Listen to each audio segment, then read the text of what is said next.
Good evening, everyone. Welcome to another episode of Mormonism Live. Hello, Mr. Real. How are you doing? If I was any better, there'd be two of me. Okay. So is that good? I'm doing great, RFM. I got the stitches out, everybody. So I'm on the road to recovery. Things are looking up from here. Bottoms up. Okay. So let's hurry on. Let's not dwell upon that. Okay. Your medical condition. Let's move into the show. Absolutely. We got lots of great stuff going on. And one of the great things we have going on is tonight's guest. We have a special guest on tonight's show. He is Kishkumen, not his real name, actually, and named after a character in the Book of Mormon that those familiar with the Book of Mormon may recognize. He is a friend of mine for years and years, and we speak with some regularity on the phone. And when we speak, it's usually at some length about subjects that are abstruse and sometimes related to Mormonism and sometimes not. In fact, just the other night, 2 nights ago, I called him after the newscast to talk about tonight's show, and we ended up talking for about half an hour about Edgar Allan Poe, of all things. Quote the Raven nevermore. Boom, baby. Look at this. Let's bring on my friend and yours, Kishkumen. How are you doing? I'm fantastic. It's an honor and a privilege to be with you. Well, thank you so much. It's great to have you here. First off, we have advertised this show as Mormonism and the Academy. Isn't that? Yes, Mormonism and the Academy. Yeah. I came up with the title. I have to look it up just to remember what the heck it was. Mormonism and the Academy. And I did make that iambic pentameter in honor of you. Oh, thank you. I could tell. I'm touched. It sort of has a ring to it, doesn't it? It does. But before we go on, academy is a word that gets used a lot. But can you tell us the sense in which you use it as a classics professor? Well, for me, the academy generally refers to higher education. And so as a professor, a faculty member in higher education, I think of myself as being in academia, that I'm an academic, but the term ultimately goes back to Plato's school at Athens called Plato's Academy. So that's where it all begins. It all begins for higher education with the classics, which is the study of ancient Greece and Rome. The glory of Greece and the grandeur that was Rome. Thank you, Mr. Poe. That's what I said. And that got us off on Edgar Allan Poe because that's where the quote comes from. It's a beautiful, beautiful quote. But yes, specifically, classics is the study of ancient Greece and Rome. Is that correct? That's correct. How on earth did you ever get interested in that subject? Whew. Well, it's kind of a Mormon story of a sort. It is the story of me really becoming fascinated with the works of one Hugh Nibley. Really? Yeah. Is it true that his doctoral dissertation had to do with something about ancient Roman games or something? That's he wrote right. a few papers about that, didn't he? Yeah, he actually published an article in the Classical Journal, which is still cited every once in a while in the scholarly literature today. Mostly by John Gee, though. What's that? Mostly by John Gee, though. No, I think it was before John Gee, unless he was sending, Spirit Committee messages. Oh, yes, the Spirit Committee. The Spirit Committee. Someday we're going to have to do a show all about the Spirit Committee, because unless you know what that means, you don't know what that means. Yeah, I know. But once you know, you'll never forget. It was a Spirit Committee that Royal Skousen has determined was actually involved with the dictation and translation of the Book of Mormon, as opposed to simply Moroni. Yeah, you add that extra layer, which makes it seem more true, right? Yes. If you just keep adding layers to the story, then it has to be right. It becomes so complicated, nobody can figure it out anyway. You may as well just pay your tithing and go to church. If you have guys sitting around translating the Book of Mormon into early modern English, yes, and then sending that through Joseph Smith Searstone, it's got to be true. We should take a second just to thumbnail this. Royal Skousen, who knows more about the Book of Mormon than any group of human beings alive, I imagine by this point, he did the critical text edition of the Book of Mormon, and through his studies, which has been decades long, oh my gosh, going through every edition of the Book of Mormon and looking at all the different differences, It's just an amazing amount of work, and he should be lauded for that alone. I Yeah. think. Oh, definitely. It's important work. Yes. However, even so, even like Captain Queeg was an excellent captain, except he had this problem with strawberries and the ice cream and the ball bearings. He has his quirks too. And one of the quirks that Royal Skousen had was that he discovered words in the Book of Mormon, which he determined not to have been from Joseph Smith's time period, Yep. but from a couple of centuries, several centuries earlier. Exactly. Yeah. And The that's early modern Old period. Middle English. Is that what it is? Early modern English. Early modern English. Yeah. And so Royal Skousen apparently writing forward with the idea that none of those words or none of those phrases would have persisted at all in the English language, Yeah. and yet show up in the Book of Mormon, posited that there must have been some, early modern English, was that it? I forget. I'm Yeah. sorry. Early modern English. Early modern English. intervention in the What time spirit period are we world. talking about? When was Oh. early modern English? 1600-ish. Okay, so 1600s, You're right? the Shakespearean scholar, right? This is right up your alley. I just say Elizabethan. Okay, Elizabethan. There you go, Elizabethan. Okay, and so since Royal Skousen found some of those in the Book of Mormon, he posited that there must have been an influence from 200 years before Joseph Smith dictated the Book of Mormon on the Book of Mormon, which led to, I think he actually posited the idea of a spirit committee in heaven involved in this translation. Is that right? And the thing that's so crazy here is I've also heard that he doesn't put any stock in Joseph Smith's translation of the facsimiles. So how you reject Smith's translation of the facsimiles on the one hand, Yes. and then posit a spirit committee that intervenes in the translation of the Book of Mormon on the other hand. I mean, maybe he's just sore that there was no spirit committee working on those facsimiles. I think if there had been early modern English in the Book of Abraham, he would Yeah. have been a fan. Yeah. I think you're right. Don't let a modality that proves you wrong on some other issue get in the way of you using it here. Yeah. Wow. Exactly. And Bill Yeah. Breel and I were having exactly that conversation on a different subject, which we will not broach tonight, but which we will on a future podcast. Okay. I look forward to it. Okay, now that we've got everybody sufficiently confused.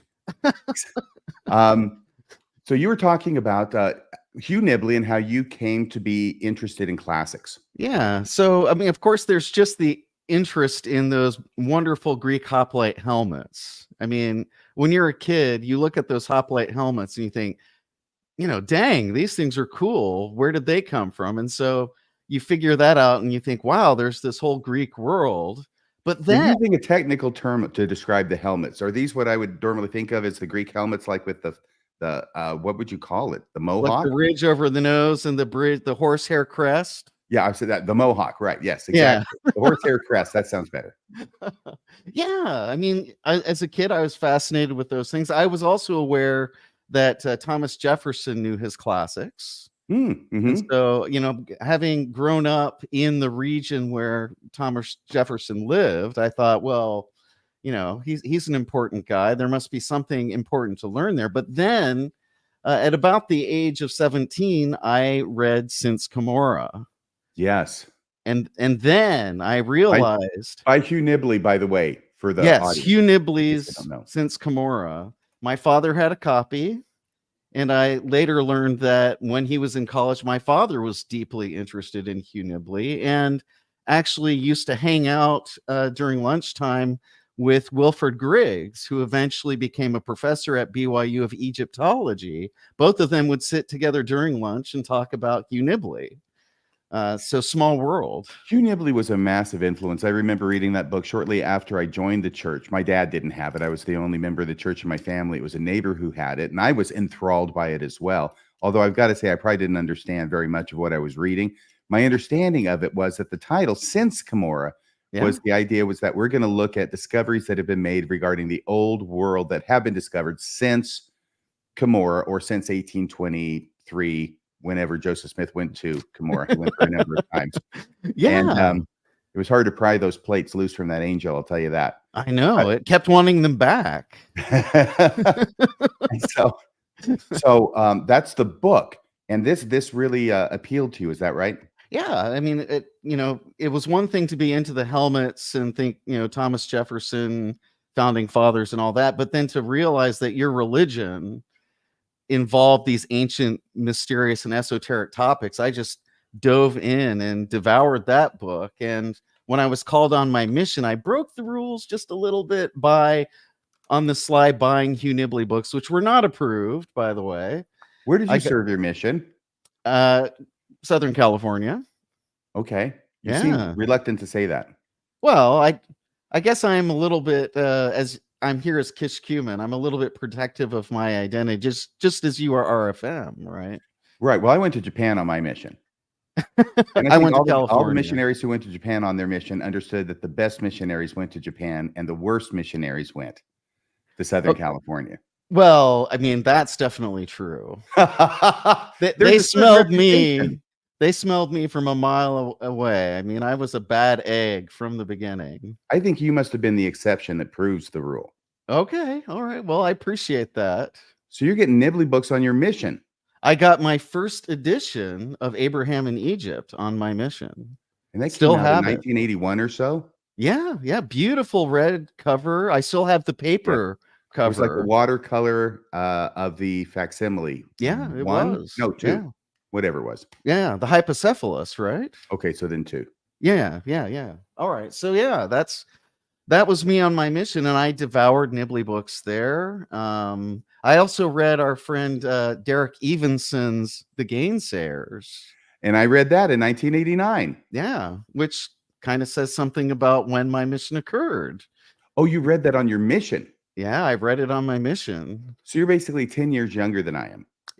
Really? Because you look younger than I do. How do you do that? A lot of people say that. But that's okay. But no, really, you're 10 years younger than I am. And I got to underscore this, okay? I read Abraham in Egypt, published in 1981, after I got back from my mission in an advanced institute class. Wow. That's advanced. It was. And I got to tell you, I didn't understand anything. And I didn't understood understand the first chapter, which is a reproduction of an article that was published in the Improvement era. Yeah. That I could get my head around. Everything else was gobbledygook to me. So I'm just astonished that somebody who is still on their mission is reading this and apparently appreciating it and understanding it. Okay, don't go too far there, because I think I found that particular book to be pretty mind-bending to the point where I was confused and maybe even slightly disturbed. Really? Yeah. Why do you think you were disturbed? Because it wasn't immediately apparent to me what on earth this had to do with Mormonism. Yes. It's like, what the heck are you talking about? And I'm trying to understand. And honestly, it's been 40 years. It's been 45 years now or so, over 40 years. And at some point, after really, really trying hard to understand Nibley, I decided that the problem really wasn't with me after all. Yeah, I think he's one of those people who, for the right people, he kind of motivates you to aspire to greater learning, because he's so confident and so eloquent, and he sits out there. I mean, he would lecture at 8:30 in the morning, and it was like a fire hose just sending out a deluge of information. He also had a very dry sense of humor, which is something that I don't think a lot of people appreciated. If you were paying close attention to Nibley, he would have you in stitches. And he was kind of anti-authoritarian in a strange way. He didn't. Oh, yeah. He was clearly implying that, the brethren don't know it all, and the leaders of the church are like a bunch of middle managers, and they're not. The fatal shift, right? Yeah, the fatal Leadership shift. Management, the fatal shift, which is one of his famous papers. Yeah, and for me, I lapped that up, and I hate to maybe stain or tarnish the memory of Hugh Nibley for faithful LDS people in that way, but I think it really fed into my sort of perverse independent streak, and I felt affirmed by Hugh Nibley's irreverent resistance to authority. So I think that was another attraction there, that you had this learning, you had an understanding of Mormonism that went a lot deeper than anything you would hear during General Conference, Mm. or read in any church publications, since they quit putting his writings in church publications. Yes. And I mean, he wrote an entire a book that was used as a priesthood study manual. yeah. That was an approach to the Book of Mormon, I think. Right. And I mean, he was very old school in that he really felt like it was incumbent on the members of the church to learn this stuff, to study it, and really understand their faith through understanding the ancient world. Mhm. And so he bridged Mormonism to the ancient world in a way that was completely unique and really, frankly, doesn't exist anymore. I think the next generation of apologists, not on purpose, Yeah. but I think in a way they kind of killed that because they were focused a lot more on fighting with liberal members of the church and with anti-Mormon ministries. Well, even as the phoenix rises from the ashes, even so, Jonah Barnes is trying to bring this back. And he's written a book called The Key to the Keystone, in which he argues for the truth of Mormonism and the Book of Mormon based upon parallels between it and ancient apocryphal literature. Oh, well. He's bringing it back. He's bringing it back, but I don't think he'll pull it off because, I shouldn't say that. I'll have to read it, but there are really few people who could pull off what Nibley did. And that's partly, frankly, because of the time in which he lived.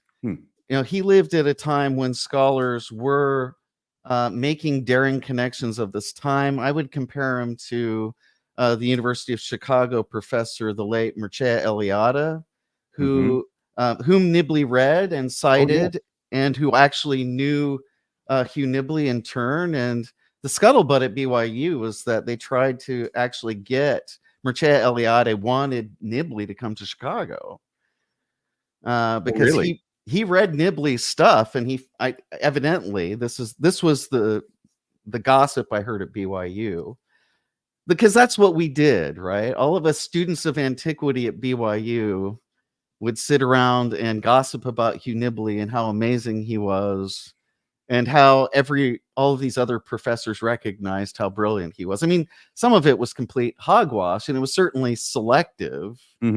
But I don't think anyone could doubt the fact that he was a brilliant man, Hugh Nibley. Oh, certainly, yes. But I think idiosyncratic as well. Yes. And Klaus Baer had an appreciation for him as well, I think. That's true. Although I think there were some rough times in their relationship because Klaus Baer didn't necessarily agree with Nibley's scholarship on the Book of Abraham. The Book of Abraham, yes. Yeah. Klaus Baer suggested, why don't you just say it's a revelation from God and leave antiquity alone? I think that was what he proposed to be the best argument that Mormons could make. And I think there's truth to that, honestly, but I would say there's truth to half of it. I don't think Mormons should leave antiquity alone, but they should be very careful in how they treat antiquity and not try to draw lazy and facile parallels between Mormon doctrine and the ancient world. What they have to do is carefully connect the dots of Mormonism back through Western intellectual history. And that's why I pursued the topic of Western esotericism, which does exactly that. It's trying to connect the dots between modern religious movements and the ancient world by tracing these influences back through the early modern period, the Renaissance, the medieval period, all the way back to antiquity.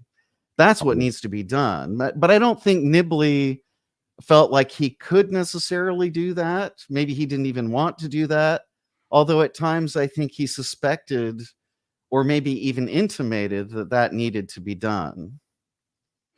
Yeah, I took his entire book, his mammoth book, The Message of the Joseph Smith Papyri, the Egyptian endowment book, as a tacit admission that the translation of the Joseph Smith Papyri have nothing to do with the Book of Abraham. Yeah. I mean, I don't think that you can come to any other conclusion, although my BYU mentor and history professor, John Franklin Hall, really ran with the suggestion that Nibley had made at one point in his troubled apologetic journey with the Book of Abraham, that we just can't really translate Egyptian, and that there are all these really hidden esoteric messages in there that if only you could decipher would actually contain the Book of Abraham. I didn't agree with him on that, and it may have even cost me a job at BYU by admitting to him that I didn't agree with him on that. Well, thank God, huh? I think we were all better off, right? I've got to say, what was I going to say? I want to come back to John Hall. Okay, John Hall, let's do it. I want to come back to him. But first off, I want to say that Harry Potter, as popular as the book series is not generally considered one of the classics. And yet you have the name that you go by of Kishkumen. What is up with that? What is up with the name Kishkumen? That's you want to know what's up with Kishkumen? Yeah, what's up with the name Kishkumen? How I got this terrible name of Kishkumen, this Did someone give name? It to you? I thought you must have adopted it. I adopted it. Your mother called you? Of my own free will and choice. I'll tell you the story. Is it your new name? No. Unless it's one I gave myself. It's that. It's my higher endowment into the world of Gadiantonism, I guess. Kishkumen is the new name you get in the bad form of Masonry. That's what you get when you enter into the Gadianton robbers in the Book of Mormon. Yes. Yeah, that's the final grand key word of Gadiantonism is Kishkumen. It's the corrupt in a corrupt priesthood. Yes. That's right. Exactly. It is a rather negative character in the Book of Mormon. So why did you choose that for you?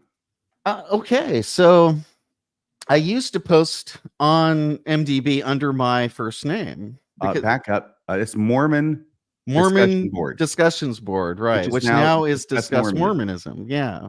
You want to just go ahead and say Discuss Mormonism so we don't overly confuse people? Oh, yeah. I promise from now on. I've talked about it before. That's how you and I met, I think. Yeah, it is. Yeah. And believe me, enjoyed your posts the whole time, even when I was fighting with you. Did we fight? Well, no, I wouldn't say fight. Debated, disagreed in a gentlemanly fashion. You're such a gentleman. I wasn't even aware. Yeah. You cut me 1,000 times, and I didn't know I'd been nicked. That says something about the cutting, doesn't it? Yes, that's you. Okay, so I used to post under my first name, and I had more or less the same posture that I bring to my YouTube channel, which is, I'm sort of in the middle. I try to be that perfect middle between critical and positive about Mormonism. But at the time, I was actually still an active member of the LDS Church. Okay. And I'd given a talk at Sunstone, of all places, on Joseph Smith's use of the seer stone. And someone from the audience came up to me afterward and introduced himself and said, "Oh, you were a student of John Hall's." And I said, "Yeah, I was." And he said, "Oh, I was too. It's Kevin Barney. Do you guys know, you guys probably know Kevin Barney." I've certainly heard the name and read some of his work. Yeah, he's a big fan of Nibley. He used to be heavily involved in Fair. Bill, did you encounter him at all in your Fair? I've met him a few times at like Sunstone and other places. He's a lawyer who lives in Chicago, right? Yeah. I've talked to him on the phone. He's a great guy. He's a fantastic guy. By the way, I got to stop right here because I made a horrible error that I'm just realizing and that nobody's called me on. It's probably all over the live chat. I made a connection between Harry Potter and Kishkumen. I noticed that, but I didn't say anything. To do with that. Hang on just a second here, because I'm going to let you throw this into, okay? Because this is what your avatar. This is your avatar. Yeah. Who does have more to do with Harry Potter than Kishkumen. Sorry about that. And that was Kishkumen's avatar. It's been different forms of Severus Snape's visage over the years has been Kishkumen's avatar. Okay, so now that I can explain why it was I said that, because I got him cross-referenced in my head, go ahead and explain both Kishkumen and this guy, Snape. Yeah, well, so Kevin Barney approaches me after I give the Sunstone talk, and We have a good chat about it. He was enthused about my paper. And afterward, I was contacted by Fair.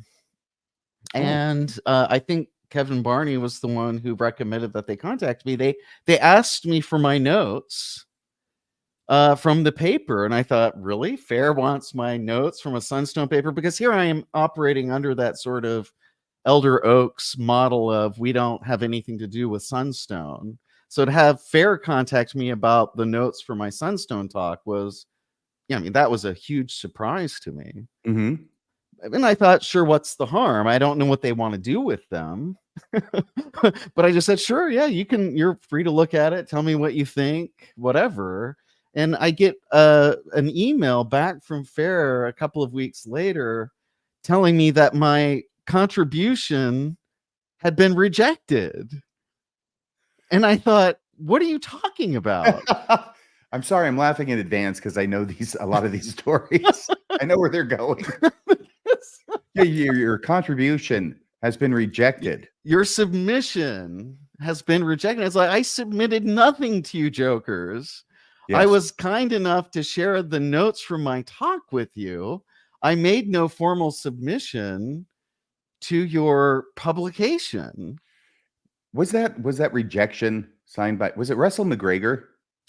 No. Oh, it wasn't. I thought it was. Oh, no. But it was another equally interesting and eccentric character, whom we affectionately know under the name William Scriver. Oh, William Scriver. That's right. William Scriver, yes. Well, that's a completely understandable mistake that I would confuse him with Russell McGregor. Well, they're equally lovable, right? Oh, yes, absolutely. Like little teddy bears. And I know, and I think, Vladimir Putin has no greater friend in this country than William Scriver, because he tweets or something in favor of the Russian invasion of Ukraine constantly. Just to let you know what kind of characters rejected my contribution or submission to Fair. Yes, I'm sure he never had more joy signing his name to anything than he did to that rejection. Well, he didn't. Then that's the thing, because as an academic, and I submit articles on a regular basis to actual legitimate peer-reviewed publications that are run by actual professionals in my discipline. They don't just assume that if I send them notes for something that it's a submission to their journal, especially when they requested it. Exactly. Yeah. And they said nothing about publishing it or using it in any way. They just expressed interest in the notes. So I get these reports. I get 2 peer review reports, which is common in a journal. Yes. So they are trying to follow that model of peer review in their own cockamamie twisted form, I guess. I shouldn't be too hard on them. I'm being very unkind at this moment, and we're eating it up. This is highly irregular. This is extremely unprofessional. And so I have bristled in the past with the idea that apologists have this credible peer review process, because I was submitted to this, water torture or whatever it was, this weird process that they subjected me to. So I'm reading these 2 peer review reports, and they are as different as night and day. On the one hand, I get this very genteel, encouraging, and professional review that looks like it could have been written by a scholar in my field. They're not signed. They're not signed. Right. They're not supposed to be signed. They're not supposed to be. It's double-blind peer review, supposedly, but it isn't. Right. Yes. It actually isn't at Fair. It's not double-blind. They knew who I was. I didn't know who they were. I surmised by reading this report that the good report was written by none other than Kevin Barney. Okay, and he gave me lots of, I don't know for a fact to this day, I should say. It's not like he ever said anything about it, but it just looked, it had his fingerprints all over it. And that's learned, polite, yes, constructive, helpful. The kind of report that said, we would really love to see this in publication if you could make a couple of adjustments. Yes. And then there was the pile of crap of the other review, which basically had this obtuse, obfuscational, and blustering statement about how other research that has been done will obviate this supposed contribution of the scholarship, so I reject it. And I thought, who on earth other than Will Scriver Is that big an asshole? would behave in this atrocious fashion? This pretension, it's just oozing pretension that's born of, frankly, a deep-seated insecurity about, he's an intelligent fellow. I think he's 3 sheets to the wind crazy, but he's an intelligent fellow, and he was doing his best to do the Mormon apologetic ancient studies thing. Yes. And his way of posturing and feeling like a BMOC was to can my piece. Well, that's one thing, and I didn't know at the time that this was his handiwork. Yes. By the way, what's a BMOC? Big man on campus. I had not heard that before. Okay, so he's the big man on campus. Well, he wants to be the big man on campus. I understand he had a significant contribution to Book of Abraham studies that was going to revolutionize the field and prove it true forever after. Well, and this is why he rejected my piece. Because that revolutionary discovery, that game changer, as he liked to say, Yes, that game changer never materialized. By the way, this is William Scriver over on the Discuss Mormonism board talking about this over and over and over again. This is why Kishkumen and I have this shared background of knowledge, because it was everywhere. And there's other stuff that happened that we won't go into about Scriver, although it'd be very interesting to the audience. It's a show of its own. Really. Can we pause for just a millisecond? A lot of folks in the audience are sort of lost on who all these characters are. And if you are paying attention to Mormon apologetics over the last, I'll say 2 decades, and what you run into is all of these names, and several of these folks have served on the board of directors for Fair Mormon in the past. Several of these folks go around to various conferences, and namely the Fair Mormon conference. And these are folks that, if you're participating in the discussion boards, the one that's more critical is called MAD, or it used to be Mormon Dialogue and Discussion. Now it's Mormon Dialogue and Discussion Board, MDD. but it used to be MAD. And then the aptly named MAD board. Yeah. and then the one you guys are talking about was a more critical, instead of being an apologist board, that MAD was a more critical discussion board, which was Mormon Discussions, I think. And then it was just, then they changed it to Discuss Mormonism. Yep.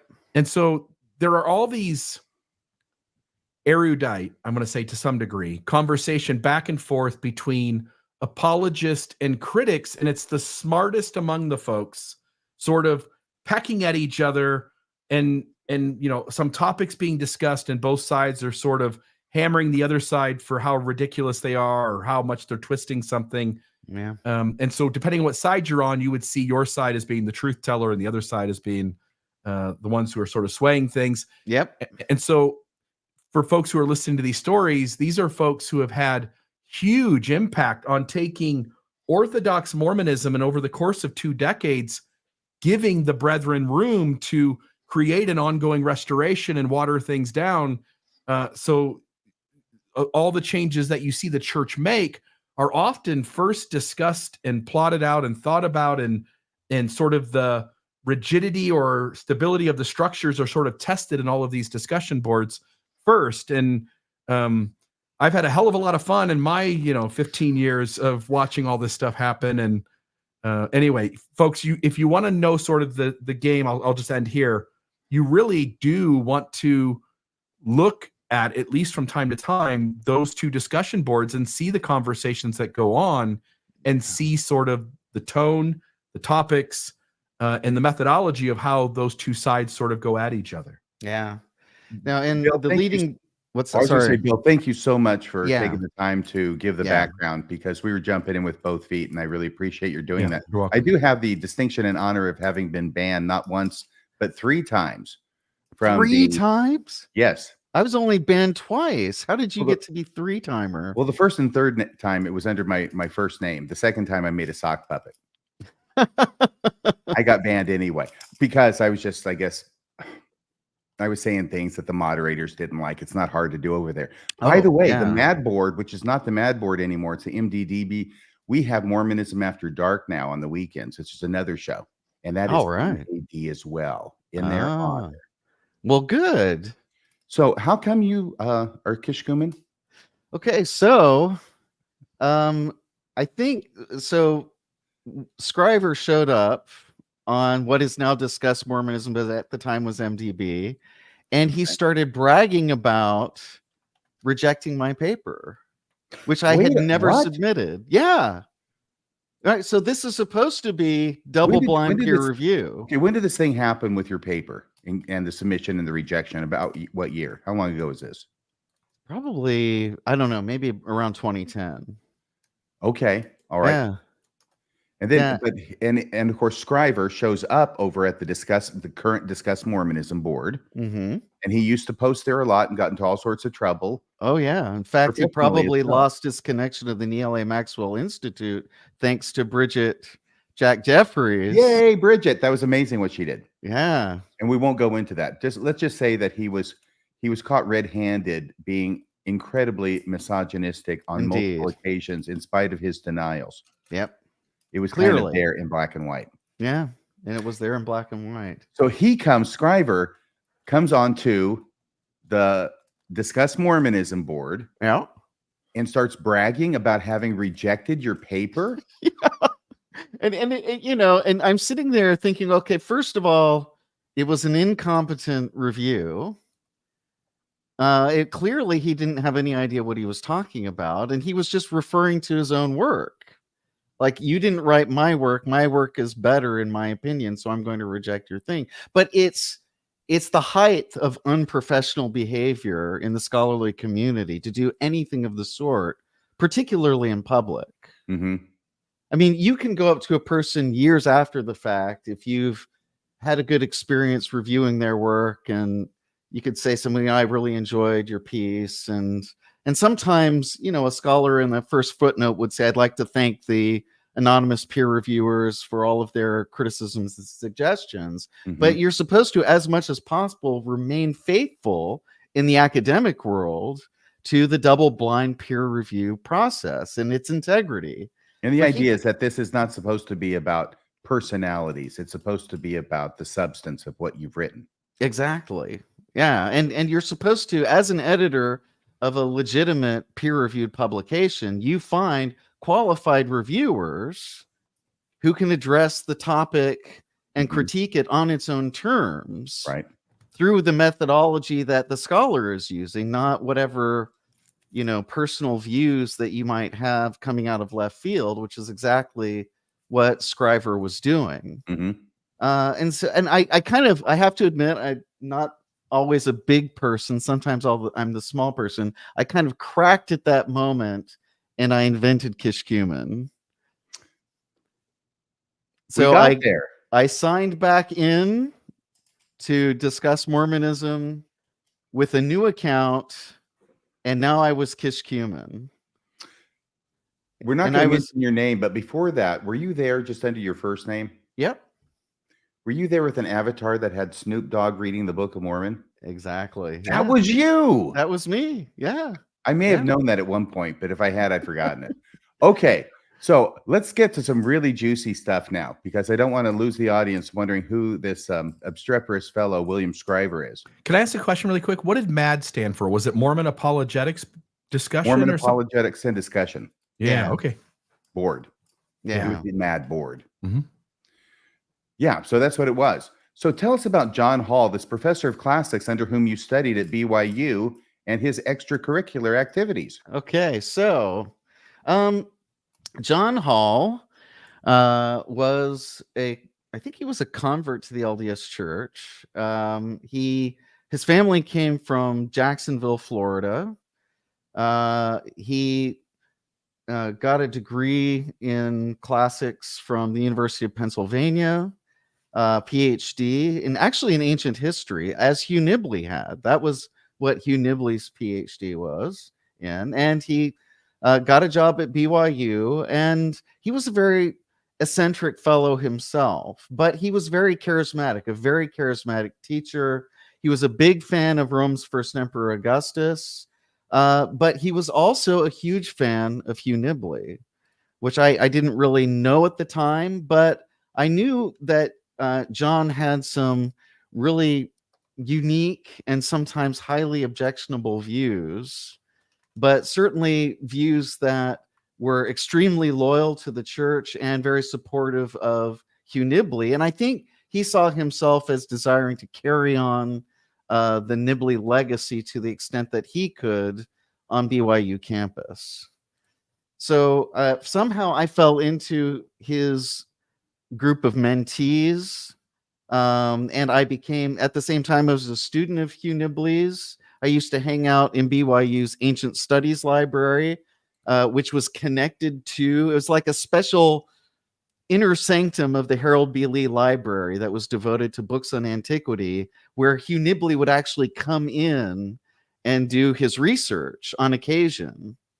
And his office was directly connected to it. So you have to imagine that there is this hotbed of study of antiquity at BYU, especially in this time when Hugh Nibley was still active. And we really felt like we were there with the master. There is Hugh Nibley. We can peek in and sometimes see him working at his desk. On occasion, he'll wander in and we might ask him about Adam God or some other esoteric topic. And but we all either majored in classics, the study of ancient Greece and ancient Rome, or the ancient Near East. And I chose classics probably because of partly my contrarian personality, because almost every student who wanted to follow in the footsteps of Nibley was primarily studying ancient Near Eastern studies, doing Hebrew, going off to Jerusalem. And I just really had no interest in that. I fell in love with the classics. And fortunately, or unfortunately, as the case may be, that's where John Hall was. And he was in some ways, he was a very diminutive fellow, one might say, in his stature. He's a short guy. Yeah, right. He was a fairly short fellow. He sort of did have that Napoleon complex, where you could sort of see him coming into the room, puffing out his chest, and and he was a real throwback in other ways that are, concerning issues of race and other things like that would shock you at times. Like on occasion, probably the least or most disappointing thing that I ever heard him say in a class that I took from him was in a discussion about ancient slavery that we were having in a Roman history course. He burst out saying, "And we'd still have ours too if it weren't for the damn Yankees." And I just froze in my seat because I just thought, I can't believe I heard that. Surely that wasn't just said. Was this was your sense that this was an inappropriate attempt at humor, or was there an element of seriousness? No, he was from Florida. He was from North Florida. He was from Confederate Florida. He was from an old Southern family that had a plantation. Okay. And I saw him. There was this uproar about race in the classics when I was at BYU, because someone had written this book, Black Athena, that was all about the influence of Africa on the classical world. And it was an interesting book. It still generates a little bit of debate today. I think it was written by a non-classicist, someone who doesn't study Greece and Rome. So there's a lot of professional pushback against this book. But John Hall gave this fireside speech, or he got up this presentation lambasting the book, and I could tell pretty clearly that he was doing so out of a certain animus based on race. And the part that was really disheartening, of course, is that sitting there in the audience, and I was dying inside while I'm watching this happen, was Darius Gray. Oh no. Yeah. And you could see he and other black members of the church in the audience were raising their hands and saying, well, don't you have anything positive to say about this? And he would just say, well, I wish I could, but there's just no evidence. And I think he may have believed what he was saying, but I knew his background. I knew where this was coming from. I knew that he glorified the Confederacy. At one time, one of his children was named Jefferson Davis, has since changed his name, by the way. But, you know, when he was born, he was given the name Jefferson Davis. But we had a connection over Hugh Nibley, and he was a big proponent of rehiring me or hiring me back as a faculty member in classics. Mm-hmm. So I was off at my graduate program in ancient history, following in his footsteps. And every summer I'd come back to visit BYU, and he would pressure me and pressure his colleagues to hire me. I was also known to Jack Welch. I worked as a TA for Jack Welch and John in a class that they taught on Jesus and the world of the New Testament in the Roman Empire. David Bakavoy was a student in that class. Did you ever see Dan Vogel hanging around? I wish. A lot of his comments are being put up by Bill on the screen, so I was wondering. Well, Dan Vogel's work has been really instrumental in my journey, so it's a big thrill for me to have him here watching the show. I have the highest respect for his work, which I think everybody should read. And watch a lot of it. He's got YouTube videos too. And he's kind enough to come by Discuss Mormonism to share them with us. But I mean, so he represents, I think, part of this equation in that apologists have given him a hard time for a long time for not being a PhD credentialed scholar. Because when it suits them, apologists like to throw around their credentials. Well, I've got a PhD in Egyptology. Who are you? You can't say anything of worth on this topic. When half the time such knowledge doesn't even really pertain. The knowledge that you need to really discuss Mormonism, first and foremost, is a knowledge of 19th century American history. Mm-hmm. And Dan Vogel is a careful, meticulous scholar. Sometimes I've not agreed with everything that he's necessarily said, but it's usually because he's being more careful than I am, and which is exactly what we need in the conversation. And so I'm glad that he's done so much groundbreaking work. And it really pains me. And it was part of the reason for Kishkumen. Kishkumen was partly born to carry the torch for those wonderful scholars who were working outside of the academy, like Brent Metcalf and Dan Vogel. I read their work at BYU, and I immediately saw its value. And I couldn't understand for the life of me why the BYU professors in my midst were so derogatory and dismissive of this quality scholarly work. By the article or by the person? In other words, dismissive of specific articles or just dismissive of the persons of Dan Vogel? Well, look at, the book reviews. My special cause as Kishkumen was to make a big noise on that discussion board about how inappropriate it was to have these vicious book reviews that were being published under the banner of BYU on campus, under the Farms Review of Books. The robot bomb. Yeah. Or is that right? Yeah, that was it. That was the original title, right? The Yeah. Review of Books on the Book of Mormon, the Robot Yeah. Bob. That's what Yeah. And Daniel C. Peterson, the editor-in-chief of that yeah. particular And publication, called it. that's how Daniel Peterson and I came to clash, was over his reviews and his editorship of that publication, and running down great scholars like Brent Metcalf, Dan Vogel, and others, and sometimes academicians who had a sincere interest in Roman history.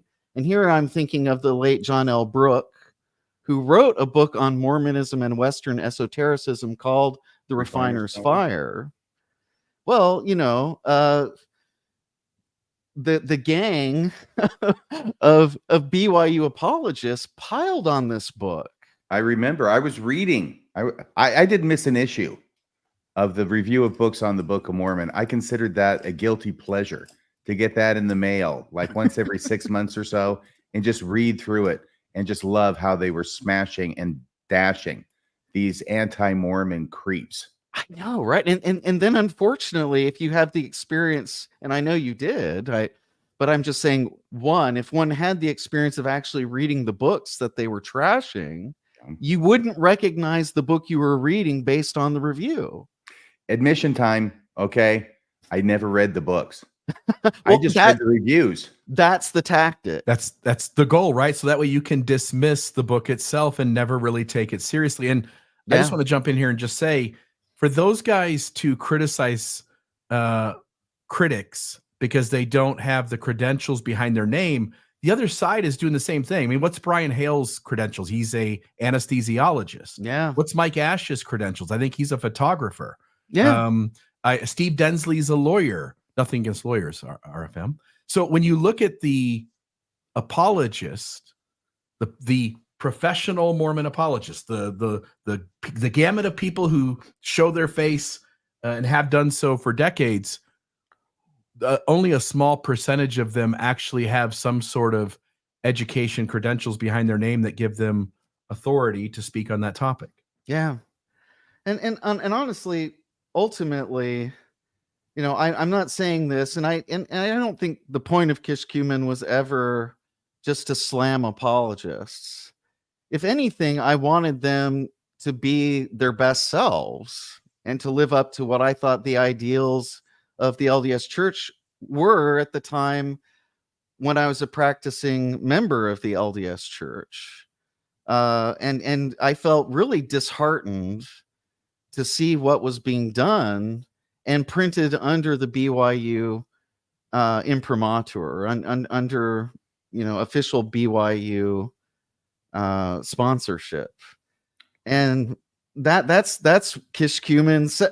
The choice of Severus Snape is to sort of represent that spirit of almost the double agent, because Kishkumen is a Slytherin, right, in Harry Potter, which means he's with all those dark guys, but he's really working with Dumbledore behind the scenes.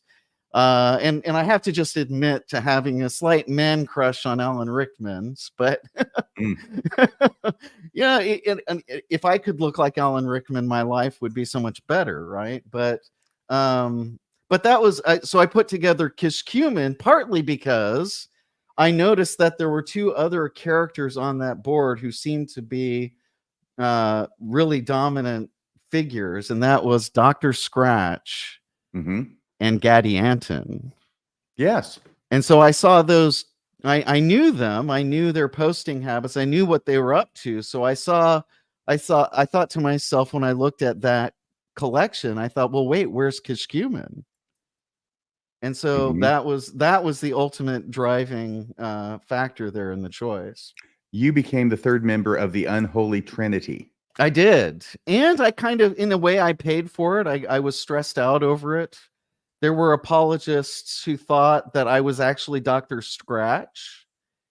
And I actually received nasty emails on my work email account from apologists who believed I was Dr. Scratch, calling me the most virulent anti-Mormon they had ever encountered in their lives.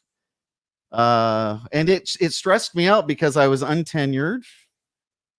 And here I was receiving hate mail from LDS apologists. I had some of them threaten to report me to my administrators, my dean or my department chairman. They said, "What are you doing wasting your time arguing about Mormonism with us when you should be getting tenure? We're going to contact how would you feel if this is how they put it. How would you feel if we contacted your dean or your department chairman to let them know what you've been doing online?" And I was just, the hell you will, man. It lit a fire under me, that, in other words, I think they created more of an enemy in me, or an opponent. I hope not an enemy, but they definitely created an opponent and an opposition which lasted for years. I've kind of backed off of that opposition to the Apologists because I think I hate to say it, I really kind of think that the critics have won. So what's the point in fighting with apologists if the critics have essentially defeated the apologists, and the apologists aren't really fighting on the front lines of the battle anymore? The battle shifted. Over at Discuss Mormonism, they used to have Daniel C. Peterson posting regularly and frequently. And what the heck was he doing while he was arguing about apologetics on the board? But William Shriver and others. But by and large, I think they've abandoned the field, haven't they? Yeah. No, well, this is the thing. Apologetics creates critics. I mean, look at us here, the three of us. I would venture to say that at one time in our lives, each one of us did our level best to defend the LDS gospel to others, whether in missionary work or formally, as in Bill Reel's case, Radio Free Mormon, with your wonderful gospel lectures, Sunday school lessons, and just general erudition. But you can count them one after the other. Apologist. They've been working on apologetics. The vast majority of them that I've interacted with online over the years have left the church, have become critics, and have certainly dropped out of apologetics altogether. And what does that tell you? Apologetics is not good for your faith in Mormonism. It isn't. To go a step further, behind the scenes, these debates occur, and the critics have the stronger argument, so much so that the LDS Church, after the fact of all these conversations, has had to create an ongoing restoration to explain why the gospel has changed so much in the last 15 years. Right. Because they realize they don't have stable ground to stand on if they hold the old views. Hence, we have to get rid of the great apostasy. We have to get rid of the Egyptian papyri is equal to the Book of Abraham. They've had to make 100 changes, hoping nobody notices. And the reality is, the reason they've made the changes is because they're looking at their apologist and they see them losing. Yeah, they're losing. And I there are times when I feel kind of badly, like Daniel Peterson in particular. I'm sure he's fighting the good fight as he sees it. He blogs all the time. He's constantly, not constantly, but every once in a while, he talks about Discuss Mormonism in a veiled way. The Daniel C. Peterson obsession board. Yeah, he calls us the Daniel C. Peterson obsession, and here we are talking about him. But we're talking about him because right now, I think he was a pivotal person along my journey, and I might not have ended up where I was if I had not read his review of John L. Brooks' book and thought to myself, what is this?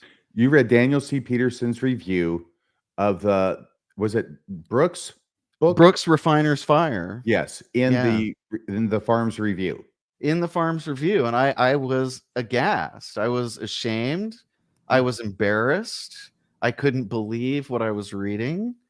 And I was actually reading. In what way, Kishkumen?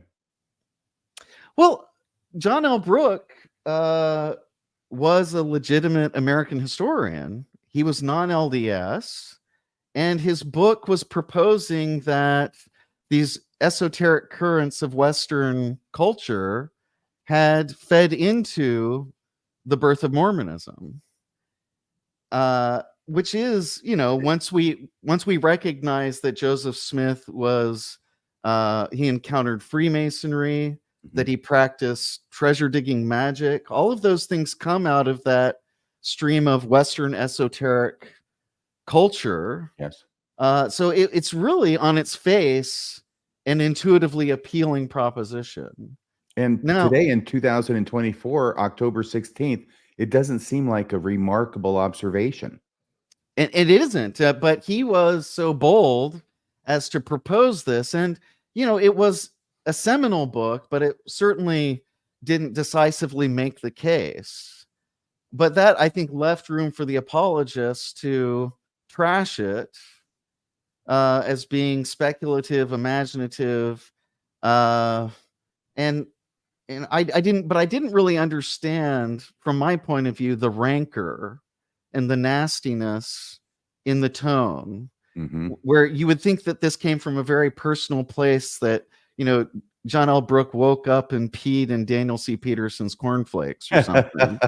and he had to get him back somehow. But there was no relationship there. John L. Brooke was so traumatized by this review that he actually, in the future, shied away from doing Mormon studies, because he thought, well, if this is what it's like, I don't really want to be in this sandbox. But ultimately, he's been vindicated. And there was actually a conference in his honor featuring many Mormon scholars who recognized the importance of this book. Was the conference at BYU?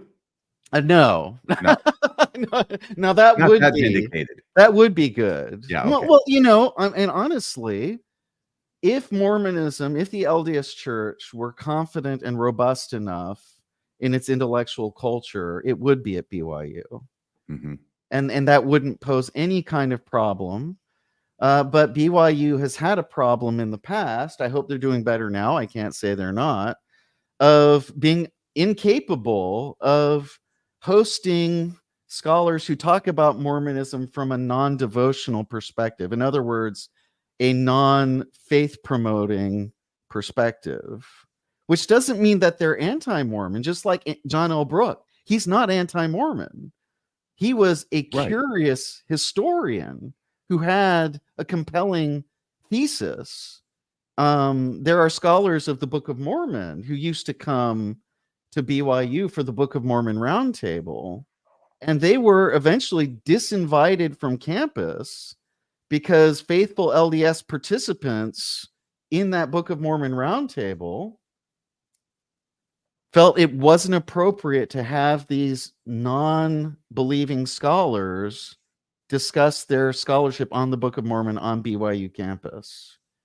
Now, to his credit, Richard L. Bushman objected. He said, no, this is fantastic. This is exactly what we need. And so it's for reasons like this, this is one example of the kind of thing that Richard Bushman has said in the past that really make me like him all the more, aside from the fact that he's just a wonderful gentleman. But I think he's been on the side of the angels at times like this, whereas others really have been too brittle and insecure in their faith and faith in what they believe is the truth to handle having, actually world-class scholars who don't believe, don't have a testimony, come and speak about Mormonism in a serious scholarly vein on campus. Now, maybe that has changed, but back in the early 2000s, that was very much the case. In the 90s, at the height of Daniel C. Peterson's time at the Farms Review of Books, the great day of his power, the great day. And I don't really have a particular axe to grind against. I say Dr. it in Peterson, fun, but I mean, it at the time I felt At the time I read this review, I was reading the Book of Mormon, or not the Book of Mormon. I was reading the Aeneid, Virgil's Aeneid, in the Latin, original Greek. Oh, in Latin. in Latin, in Oh, the original Aeneid, Latin, right? the Aeneid, Not the yeah, Iliad. Silly me. with Stephen Ricks. Or Stephen Ricks, yes. Yeah, with Stephen Ricks. He had a stroke. Mm-hmm. You may recall at one point in time, and he was kind of easing his way back into academics. And so my program had me go read the Aeneid in Latin with him every week for the benefit of both of us, so he could refresh his Latin chops and I could read a lot of Latin with a very intelligent scholar. But I asked him, I was sitting with him one day after reading the Aeneid with him, and I said, I read this book review, and I just can't really believe that this book review that I read of John L. Brooks' Refiner's Fire. And he said, well, what's the problem? And I said, well, John L. Brooks is a serious scholar. He's not an anti-Mormon. And yet this book review is extremely nasty to him. And I don't think that's very healthy or productive. And he said, oh, well, who wrote it? And I said, well, it's, Daniel C. Peterson. And he said, oh, well, Daniel was my missionary companion. So I'll ask him what he has to say in response to what you've said here. And, a couple of weeks later, he comes back to me and he says, oh, by the way, as we're wrapping up our Latin reading for the day, by the way, I did talk to Daniel about your question. And I said, oh, good. What did he have to say? And I guess I'm kind of fearful of what he says happened. And he really lived up to my worst fears at that moment, because Stephen just looked at me and he said, well, he said that stupid books deserve to be ridiculed. And I was just like, okay, I guess there's no conversation to be had here at all. This is preposterous. I feel that's preposterous. It may speak for itself, but could you just outline that a little bit more? Well, noting the irony that this is from a person who makes a practice of defending the Book of Mormon. Right. Yeah. Okay. I'm sorry, but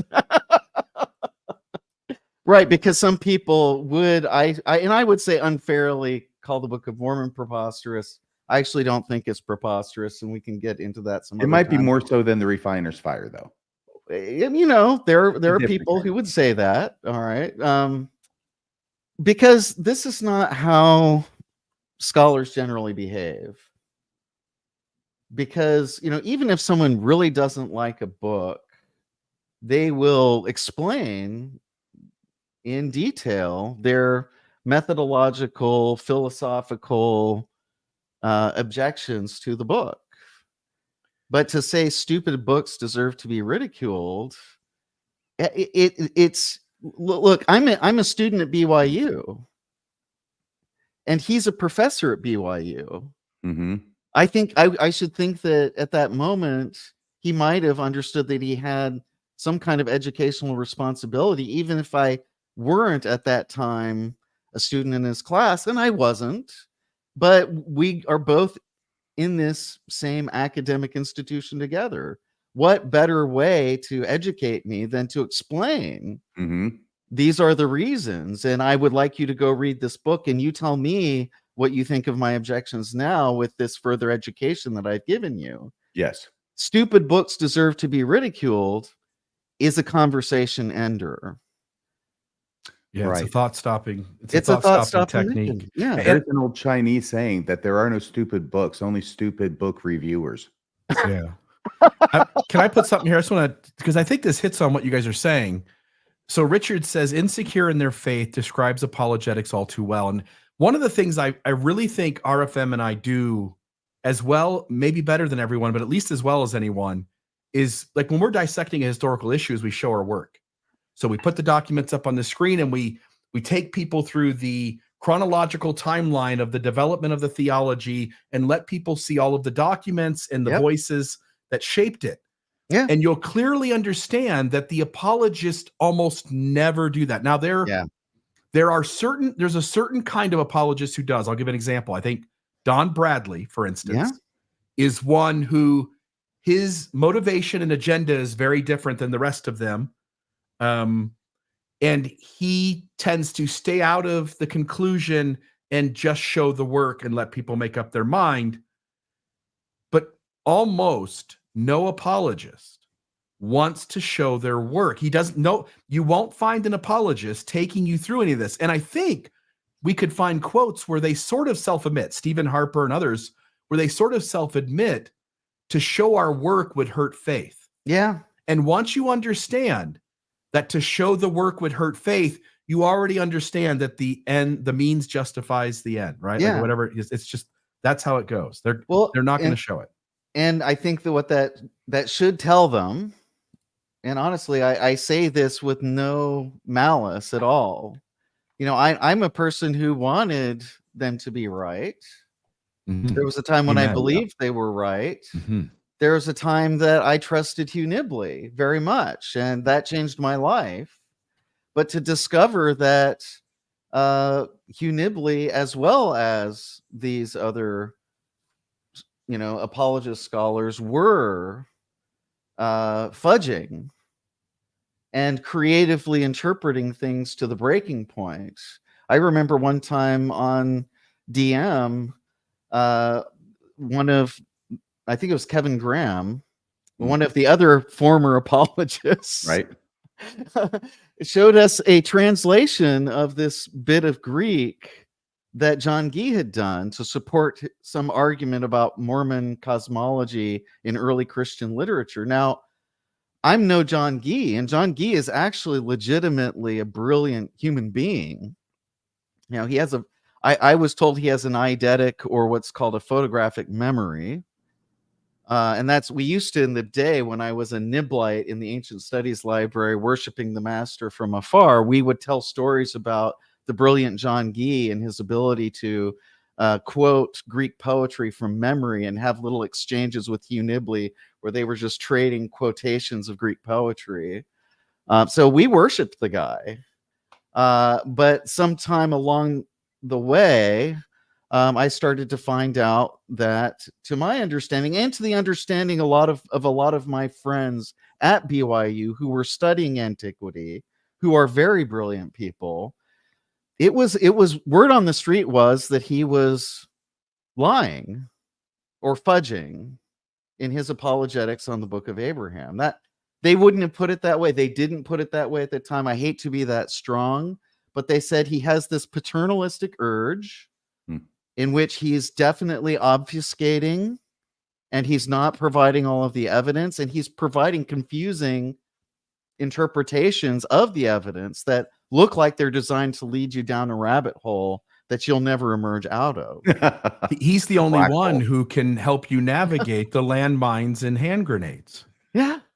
Right. So Kevin Graham posts this translation in this bit of Greek on the board, and I'm translating the Greek myself, and it doesn't say what Gee says it says. I mean, he's just not translating the Greek properly, but he's translating it from the motivated position of an LDS scholar who wants this ancient Christian author to say Mormon sounding things. Right. And frankly, I was disappointed. Now, I did come later to understand, and I think it is something difficult to grapple with, but most people don't know. One of the ways the scholars, these LDS scholars of antiquity, reason about this is that they say, well, we view antiquity through the lens of Joseph Smith's restoration. Right. And I think Terry Muhlestein has been very explicit in that. Yeah. But, at the time, I didn't know that. Terry Muhlestein, by the way, went on the same mission I went on, by the way. He and I were in the same mission at the same time. Oh. Little did I know. Yeah, he's not the exception to the rule. No, he's not. Unfortunately. About Southern California missionaries. But yeah, and when I figure, actually, I said that once on MDB, and Dr. Peterson said, yes, that's exactly right. But he had no compunction or no shame. To him, that was just a methodological choice. that was as good as any other methodological choice that a scholar might make. But in my mind, it was a wrenching of the ancient world to reflect Joseph Smith's viewpoint on things. Mm-hmm. And I'm committed and have been committed for years as a scholar of antiquity. And I'm not trying to set myself up as a great scholar or as someone who's smarter than these apologists, but I made a choice at some, way back when I was still at BYU to follow the evidence of antiquity on its own terms Mm-hmm. and not bend that in order to push this apologetic agenda. And I'm not alone in that. There are people who are who were at BYU at the time who made those kinds of choices. Kent Jackson is an example of someone who worked at BYU who was highly critical of Nibley's methodology. Yes. So there were others, by the way. I still think I like the fact that Hugh Nibley did get us interested in antiquity. I think that despite the fact that he tried to connect Joseph Smith all the way back to places like ancient Egypt in ways that I thought were futile and never would work, it did get me to consider the span of time between antiquity and Mormonism, and to start to use things like this esoteric tradition of magic, alchemy, Freemasonry, to start, seeing how Mormonism really does historically connect with that rich history and with its environment in the 19th century. And I think that's a better way for me to go and adhere to my scholarly principles. Kishkumen, this has been so fascinating. Unfortunately, this is not Mormon stories. This is Mormonism Live, so we won't be here for 6 hours. Oh, okay. But we could be with we've talked about maybe one sub-paragraph of this multi-page outline that we've put together already. He warned me. Before we get, because we want to promote your new podcast that you're doing, but before we get there, I am bound and determined to get to the salacious stuff about Professor John Hall. Oh, okay. Well, let me say this. I owe a lot to John Hall. He had terrible opinions about things that I a lot of BYU co-eds, I understand. Disagree with. Well, this is what happened. John Hall had some real tough blows in his life right after I left for my PhD program. And how he reacted to that was by tripling down on his efforts with the LDS gospel. So he became hip, joined at the hip with Jack Welch. They worked on all kinds of different projects together. But I think he'd had a marriage that was annulled. And I think he suffered emotionally in ways that pushed him over the edge. And what he ended up doing was he started a little, maybe you might call a kind of cult among his students at BYU. And it's a really, in a way, it's a really sad and tragic story. But it's also a fascinating story because at the center of his ideas was this idea that Hugh Nibley had a kind of prophetic mission, and that he, John Hall, was, elected, divinely elected, to carry that mission forward. And he gathered around him a bunch of his teaching assistants, and he taught them these secret doctrines that he was coming up based on his studies of ancient Gnosticism. And they even would go to the temple together and go through sessions and then meet in the Holy of Holies in the celestial room. In the celestial room, not the Holy of Holies, and talk about their deep doctrines that he was sort of inculcating in them. But it all came crashing apart because he had, an interest in polygamy. as one does when one goes off the deep end in the LDS world. And he had struck up a kind of romance with a woman, an adult woman, not a child student, or a young student, who was attending Education Week. I believe that that's correct. And her husband found out.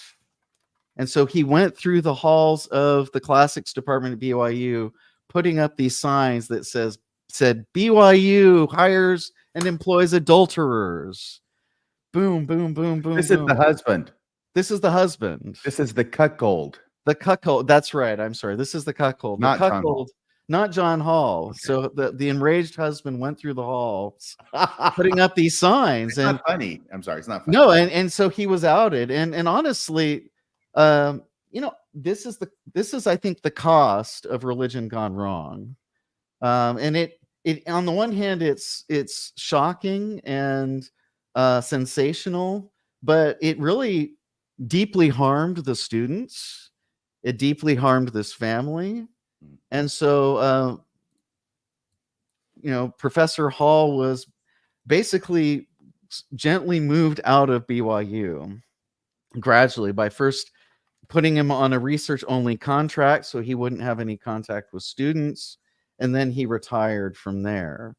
In his later years, after that, his post-BYU years, he continued to lecture, and probably lecturing, I would imagine, some of his deep doctrines. I'm not certain, but he went into the camp of the snuffer movement. And so if you visit his obituary page on legacy.com, you will see that Denver Snuffer signs it. You have another fellow from the snuffer movement by the name of Paul Durham who signs the legacy page and provides what I think is one of the most unusual memorials to John Hall, where he mixes LDS doctrine, and this is Paul Durham in giving his homage to John Hall and his memory of his life, mixing LDS doctrine of the afterlife with Egyptian mythology. And he's saying in this that he's doing it in John's vernacular. So clearly, in John Hall's newfound faith, he was aggressively mixing Nibley's ideas and really pushing them forward within his own strange, eccentric way.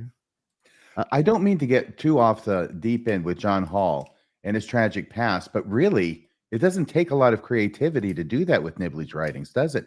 Because that's what Nibley was doing, was mixing ancient Egyptology with, well, mostly the temple endowment. Yeah. And I'll say this. One of the reasons why I like the study of Western esotericism in this regard is that what Mormonism did partly was take a largely Protestant culture that was hungering for more and offer them that more. They were already turning to folk magic. They were already turning to Freemasonry. And you can see how Mormonism arising after this panic over Freemasonry with the murder of William Morgan and the founding of the anti-Masonic movement, that Freemasonry was kind of taken away from them. Now, even though Joseph Smith didn't aggressively at the beginning push in the Freemasonry, really, if you look at the entire Mormon mythos, including the story of the coming forth of the Book of Mormon, it's deeply Masonic. The story of the gold plates, Masonic. I mean, this is practically cribbed from Masonic myth. Like, is that like the gold plate of Enoch or something? Yeah, the gold plate of Enoch, right. Exactly. Anyway, but if you want to understand the stuff that Nibley was getting at, it's this esoteric Masonic stuff that's going to give you your answers. Mm-hmm. It's going to help you understand where the temple's coming from, and you can actually come to conclusions about it that I think aren't damaging to LDS faith, or at least don't need to be. But for so long, the apologists fought tooth and nail against Brooke, against D. Michael Quinn's early Mormonism and the Magic Worldview, against the Masonic hypothesis, when really that's the best way we have of understanding why Mormonism was appealing to these people in 19th century America. I've got to tell you, just as a for instance, even as an apologist, I never or cannot remember having as big an epiphany about Mormonism and its source as I did when several years ago, and not that long ago, because it's pretty well kept secret, at least if you're a good Mormon apologist, about the mound builder myth. Yeah. And all of a sudden, I just went, oh my gosh, this is revelatory to me in understanding why the Book of Mormon came forward, why it's framed the way it is, and why it was so popular. Yeah. And you know, the Book of Mormon, right, it's using the intellectual tools of that time to craft this quasi-biblical myth about the origins of the Native Americans, and weaving in all of the speculations that they had. You know, there were speculations of Egyptian origins of Native Americans. So why is the Book of Mormon in Reformed Egyptian? Gee, I wonder, because that's one of the ideas that's floating out there about their origins, Hebrew origins of the Native Americans, but even attempts by Freemasons to find Freemasonry in Native American culture. Yes. And of course the mound builder myth, which, you know, again, this is an area that Dan Vogel has been so groundbreaking on. Yeah, you're right.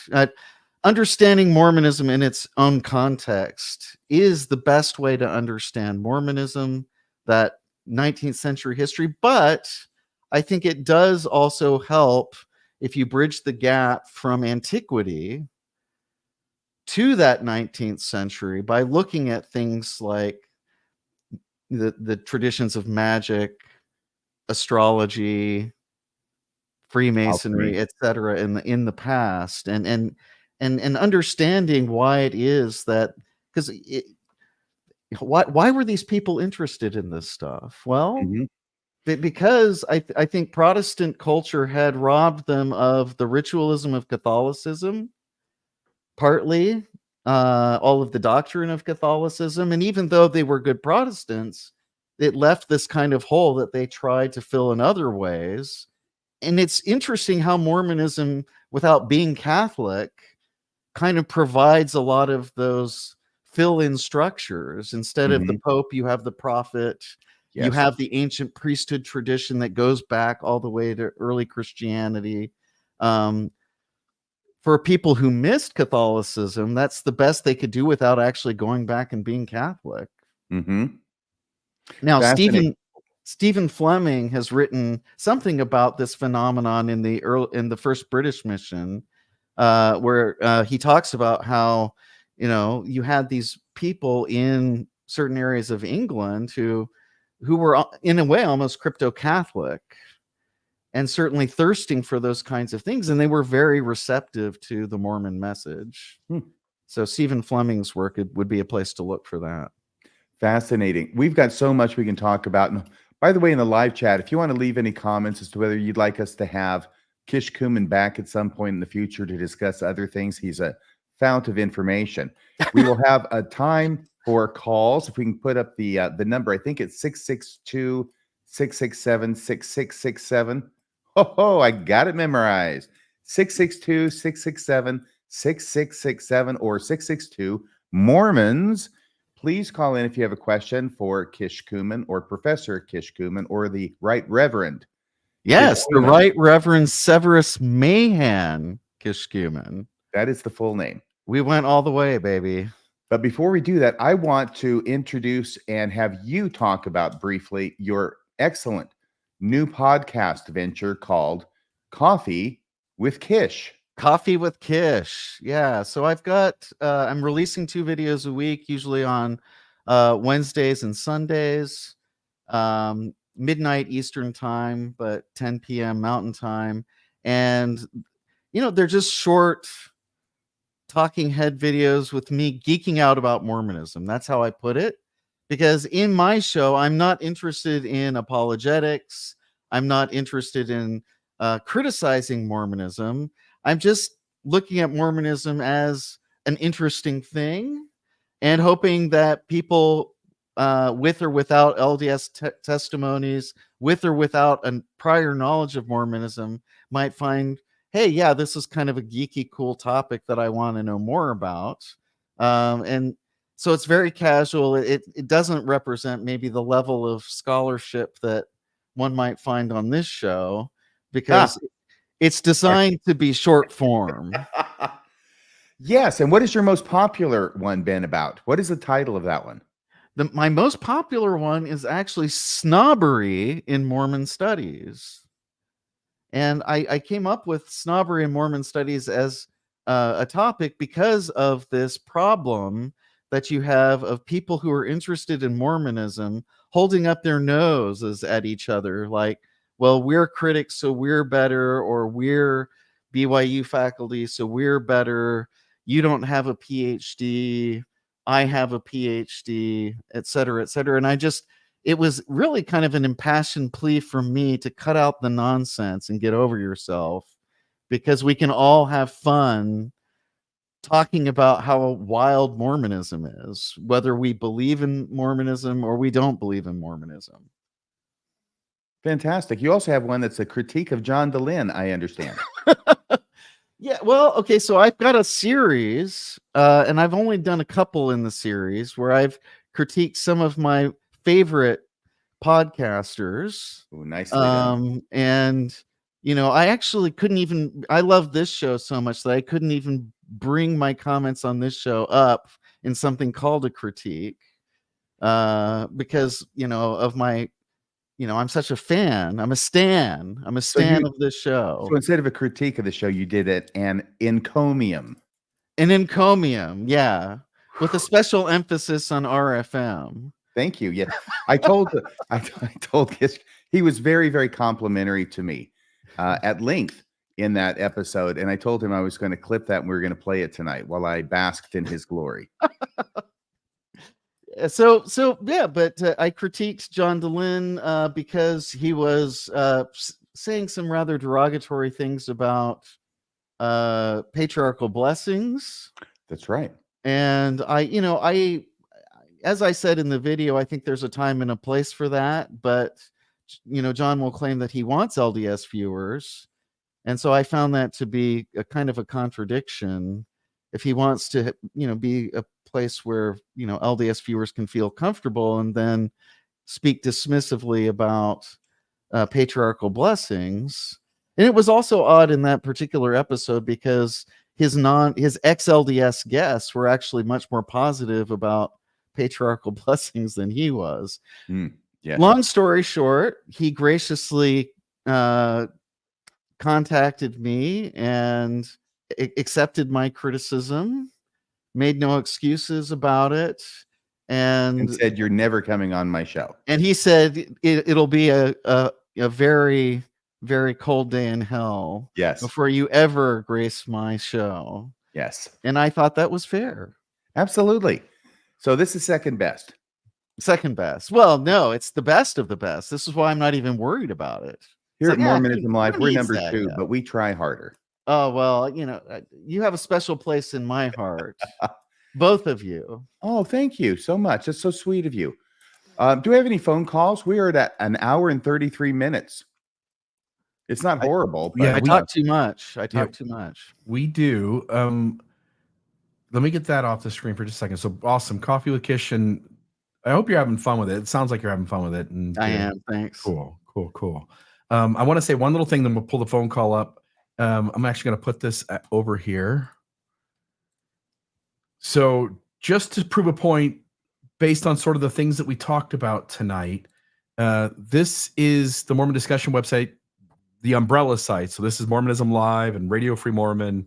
Mormonism After Dark is not on here because that's a YouTube only. But I added, while you guys were talking there, I had put in Reddit several times, several places. Reddit Mormon Scholar, Reddit Mormon, Reddit Ex-Mormon. deep historical dives that we've done on the show. And so I'm just speaking sort of to believers at the moment. There is anybody listening who's like, yeah, I know the church is true. Not that we have a ton of those, but people do check in. Yep. I put on Reddit all of the deep dives that RFM and I have done since we started Mormonism Live. And so there's at least 35 here. What happened to the great apostasy, tithing, why most Latter-day Saints are overpaying their tithing, dysfunctional history of sexuality, 1826 glass-looking trial, a newly discovered additional wife of the prophet Joseph Smith, story of plural wife Flora Woodworth. My point here is, folks, I want you just, again, to notice which side wants to tell you everything that's happened and which side wants to selectively curtail what you view and see and how you see it. And then ask yourself, why might that be? And you can go to MormonDiscussionPodcast.org. You can go to, let me go up here and view site. You can go up here to helpful resources, and now you can click that and go into it. It's got other things there. Moments where the church was dishonest, things that are absurdities. They don't logically make sense. And then the other one was inconsistencies in the religion that challenge faith. And so one side, I think, again, I'm biased, but one side I think is willing to let all the information sit on the table, good and bad, both sides. And one side would really like you to only listen to selective sources, and those sources curtail what it is that you get to listen to. So Bill, while you're on a roll, can you briefly address our podcast about the tarring and feathering of Joseph Smith? Oh, yeah. One of the things that you and I do that the other side refuses to do is that when the faithful side has a better argument, you and I, when we prepare for shows, you and I get in a conversation. We'll cover a topic. We don't know sometimes on the front end where the topic's going to go. And then in our conversation and prepping, we'll both, talk to each other, look at each other and go, this ends up actually being on the faithful side. And so when we covered the tar and feathering of Joseph Smith, and there have been at least a half dozen and maybe up to 10 or so other times where you could have seen it on the show happen. But when we went through the history preparing for that show, it was crystal clear that the evidence of why that happened didn't match the way the critic wanted to frame the story. The apologist argument actually made more sense. And we concluded at the end of that show that the apologist has the better argument. Wow. And because we're not afraid of where the information goes, if we lay all the information out, I'm pretty satisfied that someone who wants to know the church isn't what it claims to be will discover the church isn't what it claims to be. I don't have a need to make every issue work against the church. And I would dare you to go to Fair Mormon's website and find 2 issues. One issue I don't think you'll find, but I'll say 2. Go find 2 issues where they do that. And I would be hard-pressed to discover that they admit that there is a problem with the truth claims of the church because of where the evidence leads on a particular issue. Yeah. It's an epistemological problem that makes us wonder, what is it that one should have faith in? If these particular claims don't stand up to scrutiny, then maybe that should force a more deeper reconsideration of the theological sense of attaching one's faith to these kinds of problematic claims. And I think an excellent one is the historicity of the Book of Mormon. They're dead set on this idea that the Book of Mormon has to be an ancient text. And I say balderdash. I mean, I pretty much had concluded before I left BYU, as someone who studied antiquity, that the Book of Mormon probably wasn't an ancient text. And the evidence, I think, is pretty clear. But the members of the church, particularly the apologists, have been very insistent in the past that the Book of Mormon, in order to make sense for the overall message of the gospel, really has to be in their minds an ancient text. Well, that's a problem for them, and it will continue to be a problem for them because, I'm sorry, everything about the text screams 19th century. Now, if we were to shift in the restoration community and say, well, why should this be a problem? And and rethink that. And I'm not saying that would be necessarily a cakewalk to do that, but it would certainly be a lot more productive than flying in the face of the preponderance of evidence that shows that the Book of Mormon is a 19th century text. So perhaps do with the Book of Mormon what the church has kind of been doing with the Book of Abraham. Yeah, well, and again, I don't have a problem with the Book of Abraham. I think the real problems with LDS scripture have more to do with things like issues of race than they do with the problem of antiquity. Because in my point of view, and I admit that I'm maybe an outlier on this, but if one believes that Joseph Smith was a prophet, that doesn't necessarily have to mean that he, recovered ancient texts. It can mean that he was revealing divine truths, one might say. And I'm saying there are other arguments out there that he revealed divine truths that took the form of ancient texts, which was something that was, if you look at the Bible, is a clear practice that's engaged in antiquity, putting the name of a famous prophet on an ancient text that was actually written much later than the author's claiming. So if Joseph Smith is doing what those biblical writers did, then why is everyone getting their panties in a bunch that the Book of Mormon and the Book of Abraham aren't actually ancient scripture? I think, to me, the bigger challenges are things like, skin of darkness, et cetera, which are deeply problematic issues. Good point. All right. So are you ready for some phone calls, Professor? Yeah. Yeah.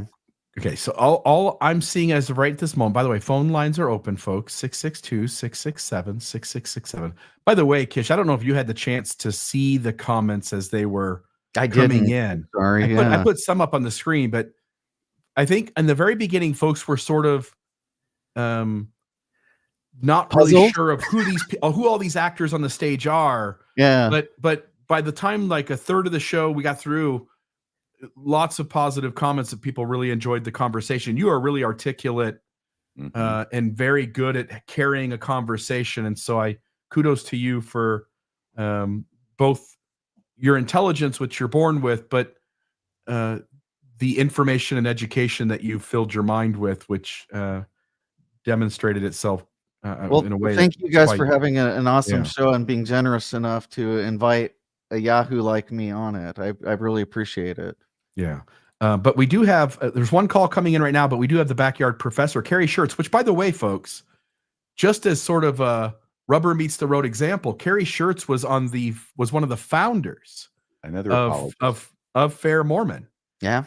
And eventually became antagonistic, that's maybe the wrong word, became a critic, less believing, loss of belief, and eventually stepped away from Fair Mormon. So I'll bring Carrie on, and Carrie, you can say whatever you want about that. But Carrie, are you there? Hello, Carrie. Okay, I'm going to try something here. Let me see. Bill is monkeying with that. Kishkumen, I'd like you to tell our audience the most compromising story you know about the backyard professor. Well, we used to love to razz the backyard professor for his videos of Fair. Yes, the Fair conference. And Dr. Scratch liked to give his sophisticated reviews of the O-Tour. Can you hear me? I can now, Carrie. We're talking about you, Carrie. Yes, I'm here. And your videos from your Fair conference. It's about days. time. Oh, I found a whole bunch of those. Put them up, baby. Yeah, you're the OG, man. You're the OG. Yeah, Disillusioned is probably a better word. Carrie, there you you became go. disillusioned with Mormonism. That's a good word. And is. Fair Mormon no longer could utilize you, could they? Well, they still do, though. That's a good way to put it. Well, yeah, they utilize Radio Free Mormon too. That's crazy. yeah, they do. But that's a good way to put it, Bill. And I appreciate you bringing that up. Yeah. I just wanted to say hi to Kish and you two for having him on. Kish and I talk about this stuff all the time on the phone anyway. But I also wanted to say that, Kish, you were much too gracious to me in your first critique. I was the first one you slaughtered. But you were very complimentary to me. But well, that's because you are my inspiration. as a video maker, Oh, and also as a fine human being, because you follow the evidence. You're courageous in pursuing arguments wherever they go and wherever the evidence leads. And it's been really inspirational to watch you over the years. And so I love tuning in to Backyard Professor videos and joining the chats. I don't get to do it as much as I would like to, but if you want to know about esotericism, the Backyard Professor is the maestro of esotericism. He really knows his stuff. I think I would dare say that right now oh he's my probably God. the single most knowledgeable in the field of esotericism of anyone I know. So You don't know very many people then. Oh. No, you know, seriously, and our mutual friend Joe Steve Swick III. Oh, love that, man. Yeah. Wow. Yeah. Yeah. So Yeah. Well, I also want to say, really seriously, the inspiration I draw from you three is just over the top, and I'm very grateful for all three of you. I'm serious. I don't say that enough. It is just so refreshing, and I've watched the Mormonism lives, and I mean, there's your evidence, yes, but I mean, if you think Bill's just kind of patting himself on the back and, you know, stroking RFM's beard, I will be an eyewitness testimony. I will be an eyewitness, just like one of the Book of Mormon witnesses, that their analysis, the way they look through the evidence, has encouraged me to improve my own presentation on my channel. And so I'm very grateful for all of you. You are wonderful brothers in the fight for truth. And when they say I'm anti-Mormon, who says that? I've just come back and I've said, no, that's not true. I'm pro-truth. Yeah. And that's how I approach this. It's got to be pro. And thank you, Kish, for defending John Brooke. That now listen, as an apologist, here's how warped I was. I thought the review of Brooks was so sensational, I was making videos about it.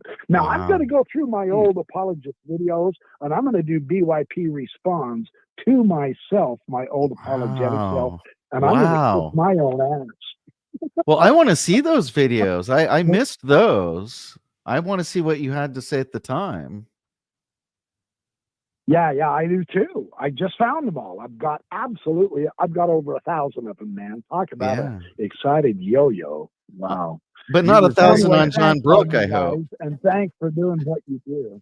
What's that? Well, thank you. I said, I hope you didn't do 1,000 on John Brooke. He would have never recovered. No, I just did 1,000 apologetic videos. Oh, well, yeah. As I said, you're the OG. Oh, well, you're very kind. You're full of it too, but you're very kind. I appreciate that. Hey, Carrie, if anybody calls me an anti-Mormon, you know what I say?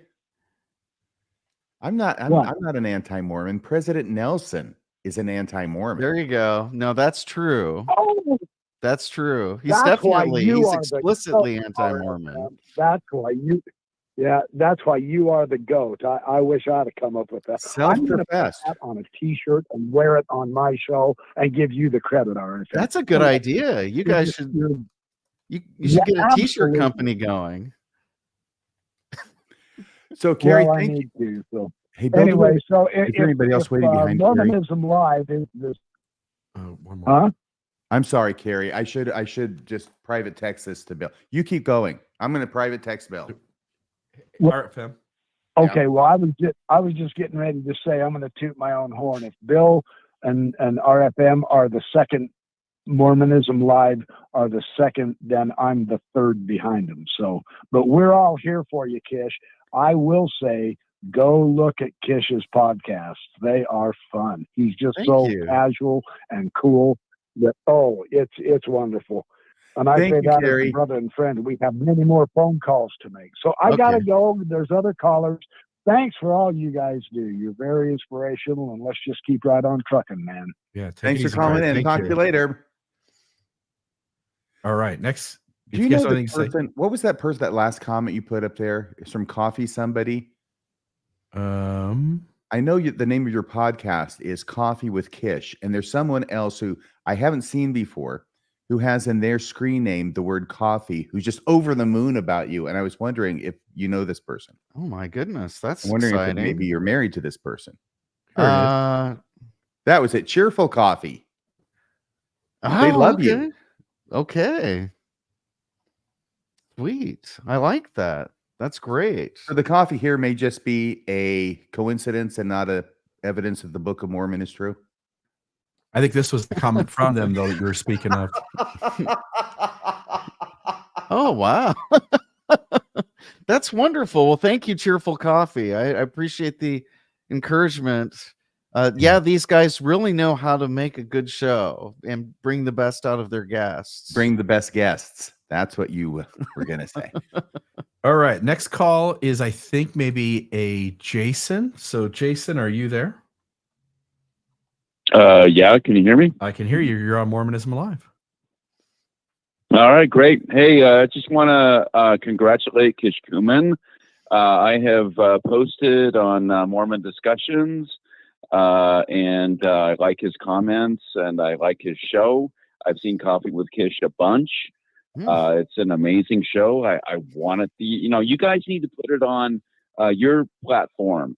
It needs to be Coffee with Kish at Mormonism or Mormon discussions. I think that ought to be what happens, right? Look, this guy is very articulate. I have been a fan of his for a while, and I just wanted to say that. So thank you. Gosh, that's humbling. I really appreciate that expression of appreciation. So thank you. Thank you so much. Jason, that's really nice. Any chance you'd be willing, and you don't have to, I'm just asking, are you willing to tell us what name you post under over at Discuss Mormonism? No. No. Hey, fair enough, man. No, I'm all about being anonymous. I'm all about the anonymity. I mostly read. It's not considered I mostly read the comments. I'm mostly a lurker. There's a lot of smart people over there, and I urge as many people that want to go over there and get some good discussion. I like Dr. Scratch. I like Gaddy Anton.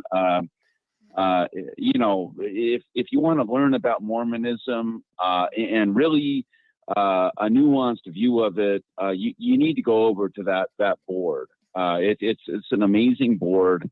I kind of feel a little, a little shy to post, just because I don't have the credentials that a lot of these people do. But I love reading it. I love the commentary, and I love what you guys are, especially you, Radio Free Mormon. I love you. You're a good guy. Well, thank you. I love your comments. I love what you do. I love Radio Free Mormon from the whatever your tagline is. I can't remember it offhand. But broadcasting behind enemy lines. Behind enemy lines. Yeah. There you go. Behind enemy lines. Yes, of course. Well, if you want to start. So posting, anyway, look, I'm taking a. Jason, I just want to give you a little idea. If you want to start posting to get over your stage fright, all you have to do is just do a few brief posts kissing Kish's ass, because that's what I do. I know there are definitely people who cross swords with me on that board that probably think that's exactly true. I won't name any names, but I won't either. I could name some names. I could name some names, but anyway, no, it's fun. It's a lot of good fun. It's a lot of good fun. So even if you don't want to post over there, I recommend highly that the viewers here go over to that site, read what's going on there. It's a lot of nuance. It's a lot of good comments. Yes, it could be a little DCP intensive, but yeah, I'm friendly. Yeah, friendly. Sure. DCP Yeah, unfriendly. Yeah. Well, I mean, yes, of course. No, and there's some good humor over there. I mean, I've watched the comments, and the penguin is always funny. Yeah, Moksha. And Moksha, I know chat. a lot of people over there don't like his comments, but I laugh all the time about his stuff. It's because he's too deep. His humor is too anyway, sophisticated. you got to relax and have some fun. He's a very clever penguin. Very much so. Yes, he is. Well, Jason, thank you. All right. so Well, much hey, for look, calling. thanks for your time. I appreciate it. Thank you. Thank We you. appreciate you too. Thanks again. All right. And then I think this one's going to end up, this is the last one. And this one I think will be someone who's anonymous. So you want to remain anonymous, correct, caller? Sure. Why not? There you go. You've got a question? So with COVID, everything moved online, right? A bunch of manuals and hymn books and everything. Almost everything moved online. And I wonder, is nobody concerned that because it's online, because it's on an app, that doctrine can be changed so quickly and so subtly? All we need is a quick update on the scripture app, and things in the Book of Mormon can easily be changed. I will tell you, Anonymous, I think that the church does do that, not with the scriptures so much as with the handbook.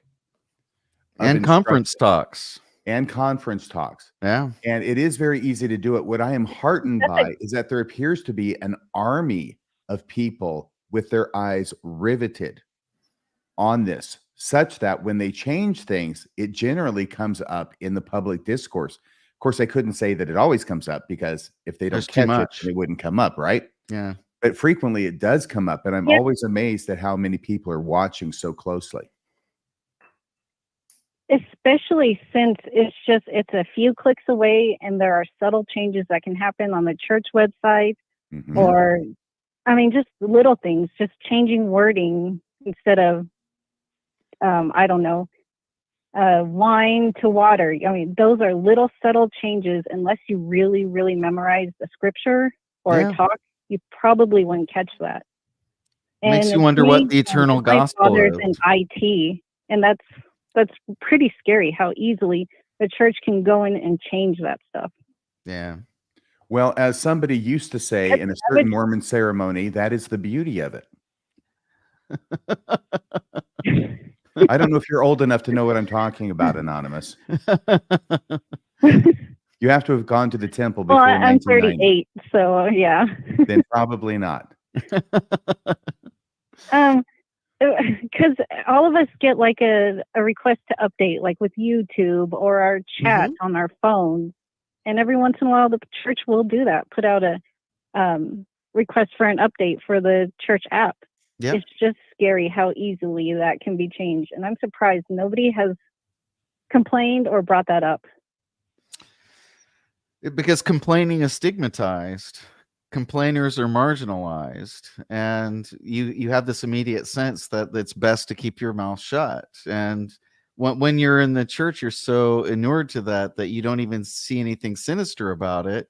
You just avoid being that unpopular person by keeping your mouth shut. So yeah, a lot of things can change, and people aren't going to raise a ruckus about it. But fortunately, the freedom, the online freedom that gave me the ability to be Kishkumen gives a lot of the people that Radio Free Mormon is talking about the ability to put these documents online, put on screen caps, document to the best of their ability all of this stuff that is happening. And that is a kind of insurance policy against the church being able to do that with impunity and not being called on it. Because I think organizations do have to be held accountable with the tools that we've been given by technology to do that. I think we have every right to use them. Yeah, I was the one that kind of did cause issues. So I hated wearing dresses all the time. I hated going to Young Women's. I hated learning about how to make bread again. Yeah. So I used to wear my JROTC uniform to Sunday school and sacrament and everything. Good for And you. a few ladies would bug me about it. You need to be wearing a dress, sweetie. You need to be. And I'm thinking, I'm in a uniform. I am being respectful. Yeah. What's more respectful than No. your country's uniform, right? Exactly. Exactly. But, you know, being a female Mormon, that doesn't count. You need to be wearing a dress. Yeah, well, you know, this is the reason why my spouse doesn't go to church anymore either, because she had a professional job, and the people in her southern ward gave her never-ending grief about, you know, being so uppity as to have a sophisticated profession. And so she was in Young Women's, and she had people telling the young woman right in front of her that it was sinful to have a career, right in front of my wife's face in Young Women's. So I think it's awful. I feel horribly for you. I'm sorry that you had to go through that.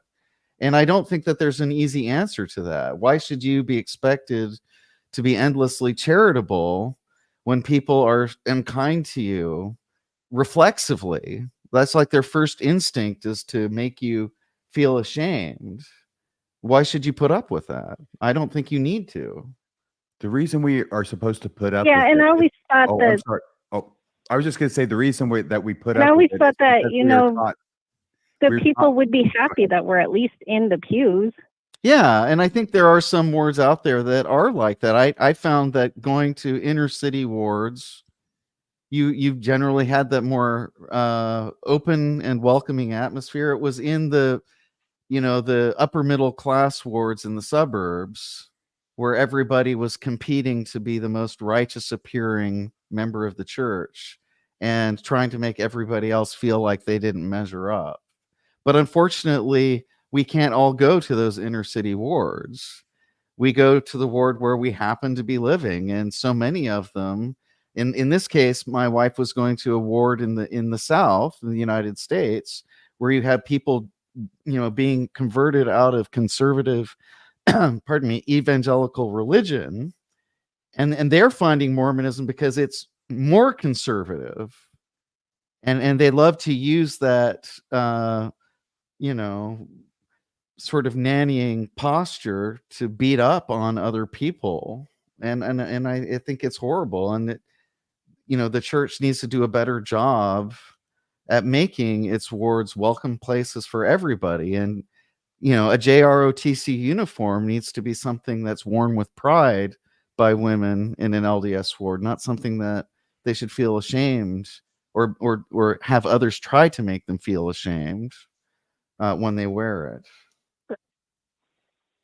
Yeah, and I had the double-edged sword of being Native American. Yeah, So, yeah, that I is just a did it all double-edged around. sword. Well, I'm really sorry. Yeah. Yeah, I mean, that's a whole nother story, but I wanted to raise that question that everything's online and it's easily changed. But I'm grateful to all three of you. Thank you for what you do, and I look forward to the next episode. Thanks so much for calling in, Anonymous. Thanks. You guys have a good evening. Thank you. Yeah, what I was going to say there, but we were cross talking, was that what she's talking about and what you're talking about is, I think, precisely the reason that we have in the Mormon Church a liturgy and a litany of stories about how it is we should not leave the church because we get offended. Yeah. Oh, yeah. Because it's always on you. Mm-hmm. You know, heaven forfend, right? You know, that anyone should be required to be a polite, decent human being and accepting of others who have differences. And the sort of rampant perfectionism one finds in the average LDS ward is stifling. And I know there are some people who have personalities who are able to put up with that better, but I don't think it should be something that people feel they have to put up with. And I think for many people, the best choice, probably the healthiest choice, is for them not to attend any longer, which it's a shame that they have to leave what they feel has been their spiritual home to do that. But sometimes it's really going to be the healthiest choice. Yeah. Well, thank you for all the callers who've called in tonight. Thanks to everybody for watching. Please hit like, please hit subscribe. Kishkumen, thank you so much for joining us tonight. Based upon audience reaction and your willingness, you may be joining us again in the future. Oh, it's been wow. a great time. Thank you so much, both of you, Bill Reel, RFM. I could go on for hours about what this show's meant to me and both of you guys and your efforts, your honesty, your attention to scholarship and facts and willingness to follow the truth wherever it leads. Thank you for that. It's been a gift to us, and I look forward to tuning in from the comments section and participating in those discussions as well. Thank you. Well, thank you for that too. Everybody, the show is Mormonism Live every Wednesday at 6:20 p.m. Mountain Time. And Kishkumen show is Coffee with Kish. Give it a try. You'll find it delish. Thanks a lot. Like that. Thank you. Good night. Good night, everyone. My dear. And so I start out with an assumption that the Book of Abraham and the Book of Mormon and anything else, excuse me, that we get from the restored gospel is true. Therefore, any evidence I find, I will try and fit into that paradigm. I don't feel that I need to defend that paradigm. I feel that I want to understand the evidence that I find within that paradigm, because to me it's a given that it's true. There are others who will assume that it's not true, and on these points we'll just have to agree to disagree, but we will understand.